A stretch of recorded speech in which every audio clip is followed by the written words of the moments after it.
Ever since I uploaded my October 2018 update, I've had viewers asking me how I did my building site ground cover.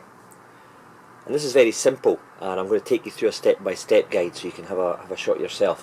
What I've used is Blue Circle Postcrete. Now it doesn't have to be Blue Circle. I got mine from B&Q, Wix, Home Base, etc. They'll do their own one perhaps, or they'll also stock the Blue Circle one. I bought a 20 kilogram bag, which seems to be the smallest bag available, and it cost me just over £5. An image of it is on the screen now.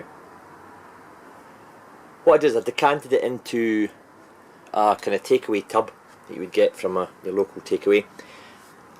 I've just got the remains of what was left over from the building site here. And what I'll do is I'll start by using this scrap piece of ply, and the first thing I do is I give it a good coating in PVA. Now I've not got any expensive PVA here, this is just B&Q's own brand, and I usually just put it in a small tub and spread it on, but since I'm just doing a demo, I'll just got a blob on there and give it a good liberal coating. I'm going to go all the way to the sides here. I'm going to kind of build up a small scenic, and I'm going to build in some bushes and bordering scenery. So just spread it out. Some people have asked if I covered the base before I put the glue on. The answer in this case was I'd already painted it in a weather sealed paint, but that was before I intended putting this ground cover on. So, and the answer is really no, you don't have to. You'll have it all covered, so you'll never see the ply. Okay, that'll do. There we go. That'll be fine. The next thing you need is some form of kind of sieve. I've got this old kind of kitchen one here. Well, it wasn't old until I took it. It is now. And I've just emptied that one out. I've just basically put the postcrete into here. Now the postcrete can be quite dusty, so if you've got any respiratory problems, maybe wear a mask for this. I'm going to put it in there. You'll notice, you'll hear a big difference in the actual textures. There's a lot of stones in it, or mini stones, like rocks on 00 gauge, but there we go. I'll put it in here, and I'm just going to, basically, if I can do it high enough so you can see there, sieve it through. Okay, very straightforward, like any other scatter. Now if you wanted an area which was slightly uneven, you know, a small mound or something, you would just, you know, continue sifting in that particular area like I did with my building site. So what I've done is there is some stones and bits and pieces of gravel, if you like, have gone through the sieve. Don't go for the really fine sieve that you would do for maybe bacon and, what would you call it, ice and sugar and stuff and flour. That's too small hold. I've kind of gone for more of a kind of drainer sieve, and you'll see there the leftovers of the stones, and then themselves could be quite handy for doing, you know, riverbeds and, you know, rocky outcrops and stuff. So don't throw these out. These could be handy. I'll pour that back into the tub. Now obviously I've got PVA under that, so it's going to, well, elements of it are going to stick, and if you maybe see around the corners here, they're slightly going darker, and the glue's starting to, you know, maybe come through a little bit. When you use postcrete for its real purpose, obviously, putting in your fence posts around your garden or whatever, you have to fill the whole half with water, and then you pour the postcrete in, and it has a reaction, and it sets within, they say within 15 to 20 minutes, but I'm using a smaller, obviously, area here and a thinner layer, but I've still got to seal it down. As you can even see, it's starting to even go a bit more browner there. I'm going to use just normal squishy bottle, and I'm just going to seal it in. Now if you go too close, it'll disturb the gravel, so just try and go for a distance and give it a good liberal soaking. I'm not wanting it puddled. Right, that's me going over it with the water bottle, as you saw. Maybe a couple of areas that are a bit lighter on the gravel now that it's wet, you can see it a bit clearer. So all you do for that is, again, you just pour your contents into your sieve, and you give it a bit more in the way of, you know, maybe building up a mound or a level, or just covering any bald patches. Okay, and maybe just take the corner here and stuff. Right, now this will look, you'll be able to tell what you've just done because it's lighter obviously. You can then reseal that.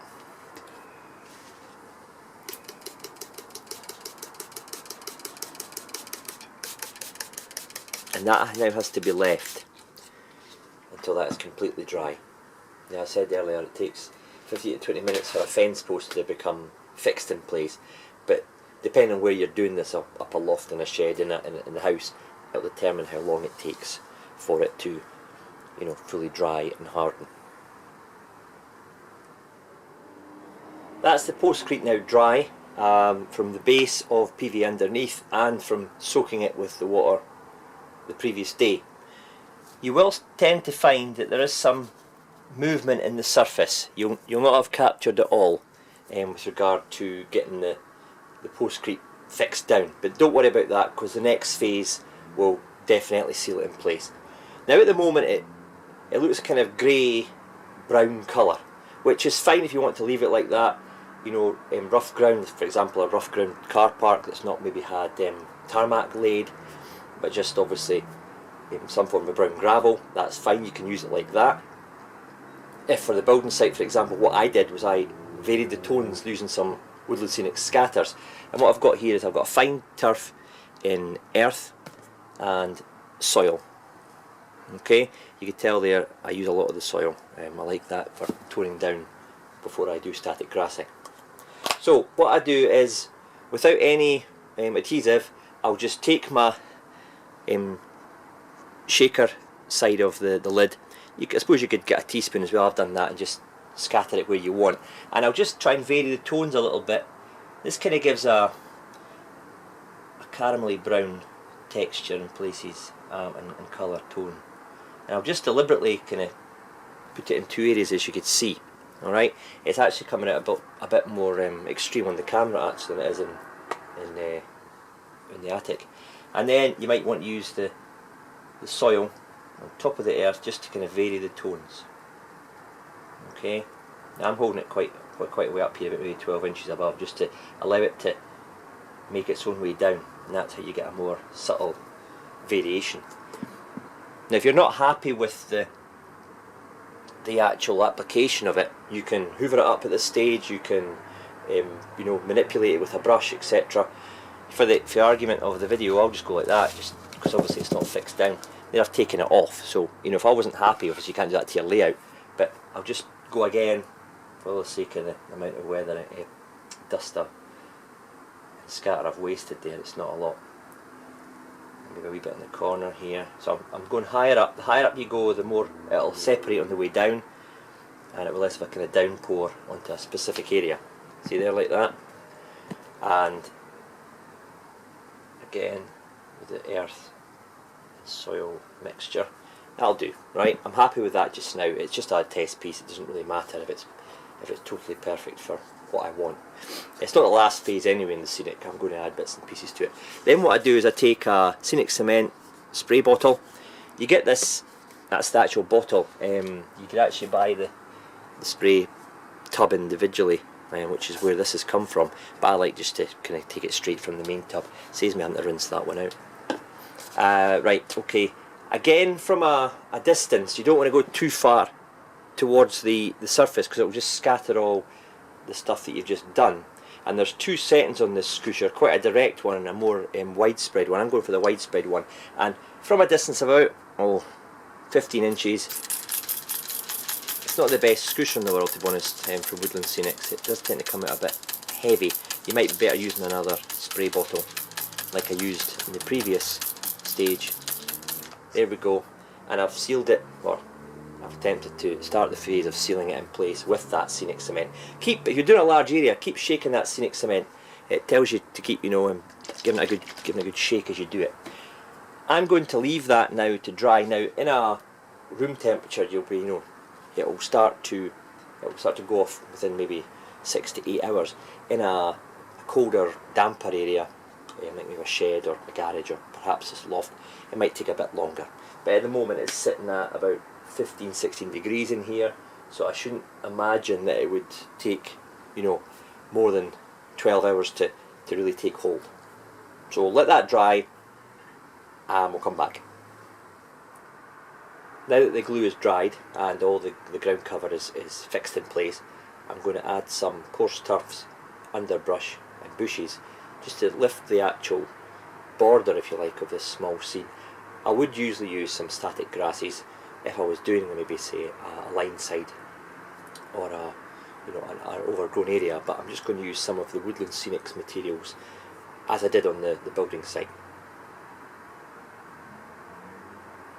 Right, first up I've poured some PVA into an old glass ramekin there, and what I'm going to do is I'm just going to coat the surface where I fancy putting some of the bushes.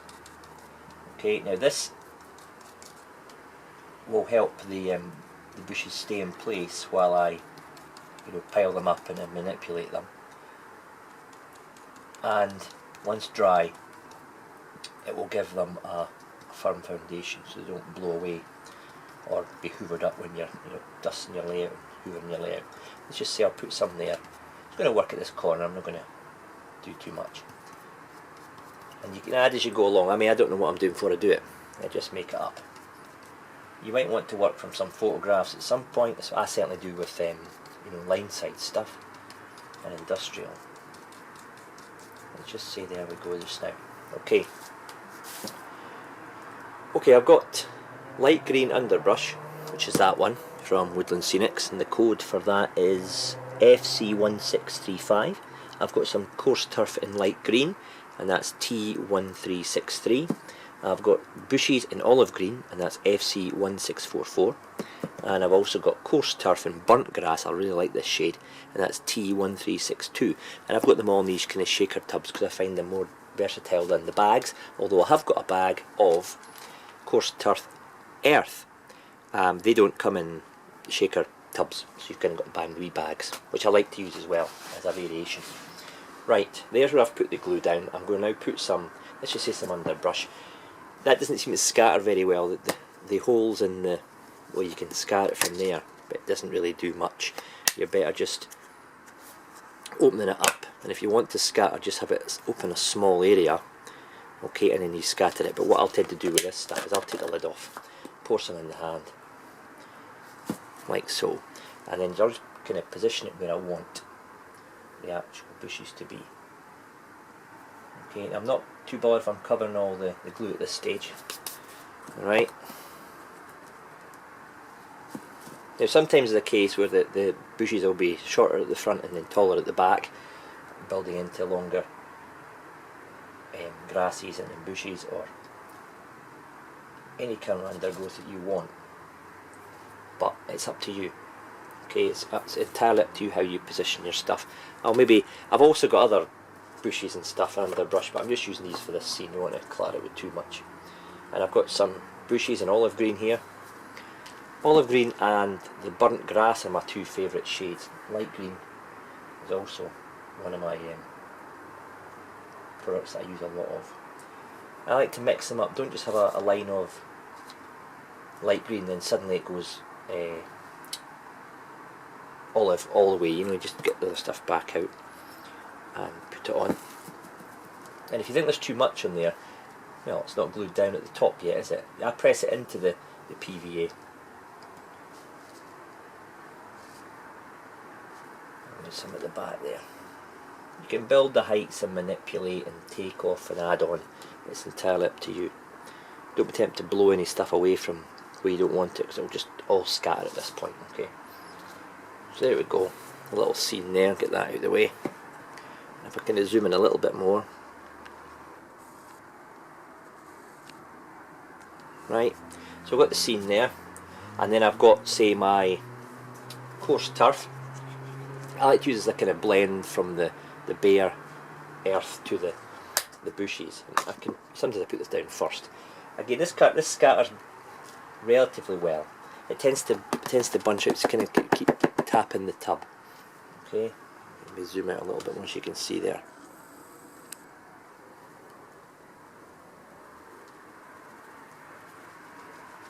I'm going on the top of these bushes deliberately, gives a bit of variation. And again, if you're not happy with the shaker, take some out, pop it on the hand, and from a height, you know, just scatter it using your hand as the kind of method of letting it onto the layout. Alright, I want some maybe more, some less, drifting in and out. And then I might want to put on some of the earth scatter. Again, just wherever you want. This seems to be coarser than the actual the other coarse turfs. I don't know why that is. There's more blocks. Obviously I was doing this in a real scene on the layout, I'd understand what the surrounding area was, and it would maybe make more sense of what I started to put down. But for this particular instance, I'm just kind of showing you how to apply the stuff. A wee bit of the burnt stuff there. Now if you wanted some of the, maybe in the middle there, like patches of grass and stuff, you could use this as well. I would tend to use static grasses, but there. Okay, I'll zoom in a little bit more. You will see the coarse turfs there, building into underbrush and bushes in here. The white PVA will dry clear, so you'll not see any white at all once it's all fixed in and dried, okay? So don't panic at this stage about, oh, I've got some white showing. If you want to put extra stuff on it, well, we'll stop in here. Right, that's my scene now built up, and if I take the camera in a little bit closer, you'll see what I've kind of tried to achieve. It might be a clearing, for example, waste ground coming into, you know, the bushes, and that's what I'm looking for. So you've got a variation here now with the postcrete, the earth and the soil scatter. I've got some very low-lying, like mossy weeds coming through there, like it's not been trampled on or used for a while. And then I've got obviously my other products, my Woodland Scenics products around the edges there. I'm now ready to seal the bushes, etc. in place. If I picked up just now, it would obviously all fall over the place, but I'm there to seal this in. Now what I could have done was I could have done all the grasses and bushes before I sealed in the earth and the soil scatters. You could do, you know, just do one big seal, but what I like to do is every part I do, I seal it, because if I, for example, want to remove that grass now, I can do that without removing the soil and the earth scatter, because it's been sealed in between each stage, if you like. So that's why I seal as I do every particular layer, if you like. So it's a case of getting the Scenic sprayer back out and the Scenic cement and giving it a good covering. Now, the bushes will require a good covering to bind together and stick. If they're in an area where you can't get the screusher out because you'll make a mess of the surrounding area, what you would do is you would get, I'll take the lid off this sprayer here, what you would do is you would get, what I do is a small bit thing, and then just soak that in, and then I'll soak that area with glue. Okay. Now, it all dries clear, matte clear, so it's not going to be shiny, it's not going to be white, don't panic, it will all dry clear. There's white puddles there, don't panic about that at all. And if it hasn't sealed and there's still some loose stuff, you can just go over it again with the Scenic cement. So that is how I build up a scene. I did it at the building site like that. Postcrete, scatters, underbrush, bushes, coarse turfs, sealed. And that's without using any static grasses, and when that's all dry I'm sure you'll agree that it looks okay. Right, that's the scene finished now. It's all been fixed down and it's held in place, the glue is dried. I've just popped a JCB there to give it some kind of character. Obviously you could add anything you want at this stage, buildings and you know, figures and maybe trees. Hope you enjoyed this tutorial. If you have any questions about what I've done, please do get in touch, and the next screen will show you a list of the products that I have used on this video. Thanks for watching, cheers just now.